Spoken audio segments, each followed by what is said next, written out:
रही 24 घंटा।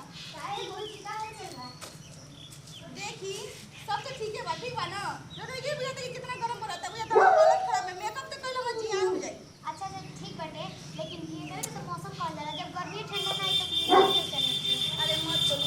अच्छा तो थोड़ी खाना ना बनी कि ना। एगो बीच रोड पर काम होखेला एगो, तो बीच रोड के बताई हम तो मत करी। अच्छा और सब ठीक बाटे ना?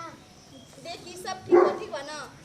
अरे वो कहाँ जाता नहीं ना, सच धज के एकदम पूरा बुझाता नहीं कि ऊपर से नीचे एकदम पूरा रंग पहनने वाली ना ना वो मैं बर्तन से माज के और ये नहा धोआ के आनी नहीं तनी भौजी से बातचीत कर ली। कैसे की तरह से बात करने तो बड़ी निक अरे सुनी नाश्ता कइनी ना, और सोचली कि थोड़ा बाहर में हवा खा ले, कोई नहीं ना बताओ चलते।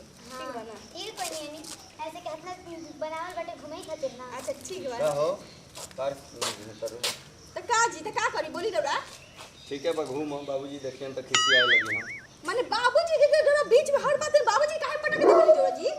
पार्क में है कब बजता 10 पार्क बजता भाई जब बाहर में दुआरी के दम तरफ बनले वाली पार्क तो हम का करी? हां करी जाके रहम आवत नहीं बक्सर से।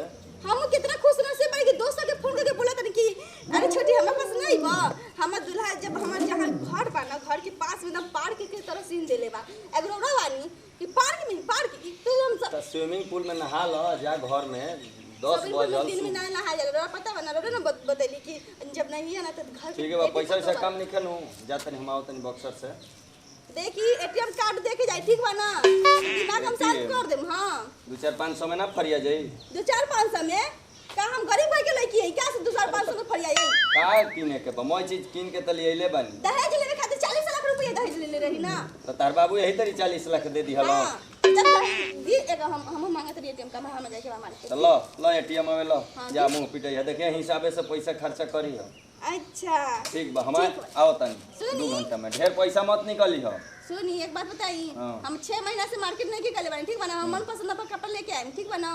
हां पैसा देखिए 10-12 लाख रुपया बा मकानियों में कुल पेंट उंट करावे के बा भी काम बा बहुत। हमार से जरूरी मकान हो गेल बा का जी? अरे तो फिर बियाह शादी के काम बा तो ओकर में पेंट ना रही तो कैसे होई? अरे जाई रवा जाता नहीं ना जाइए अब हम तो हर चीज मिल ठीक बा जाई आ जल्दी से ना जाई ठीक बा ना? एक बात बोली का? हां बोल। होना ना के लड़ाइयों में बड़ी प्यार नजर आएला। अरे मत पूछी वो तो शुरुए से बा। एक बात बताई अब तो भैया एटीएम कार्ड दे देले वाला ठीक बा ना? अब तो हम जाता नहीं और मार्केट चलम हमारे साथे।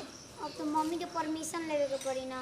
आज जाई तरह मम्मी से परमिशन ले ली लेकिन हम ले हम चले के ठीक बा ना? ऐसे कि वो घर गुड़ नहीं जाए तो मम्मी मतलब सुनी ना लेट हो गेल रहे ना। चली साथ में ठीक बा ना? एगो अपना मन पसंद से कपड़ा खरीद ठीक बा ना? ठीक बा आज कुछ खाई जाए मार्केट में ठीक बा? चाट छोला नमकीन सब कुछ खाएंगे। अच्छा ठीक बा तो जाई रो मम्मी इंतजार करें तो फिर मम्मी गुस्सा लगे हम जाई। आज तो जा तनी मार्केट करे आज इतना सामान लेके आए इतना सामान लेके कि हाँ का कोई डर भी लगा था कहीं बूढ़ो देख लियो ना तो हो जाई लफड़ा पर लफड़ा चालू। ये बूढ़ो से तो हम तंगे रहता नहीं भगवान उठाबो ना करता बूढ़ो को उठा नहीं तो बूढ़ो तो हमारी जिंदगी से एगो दुश्मन दूर हो जाए।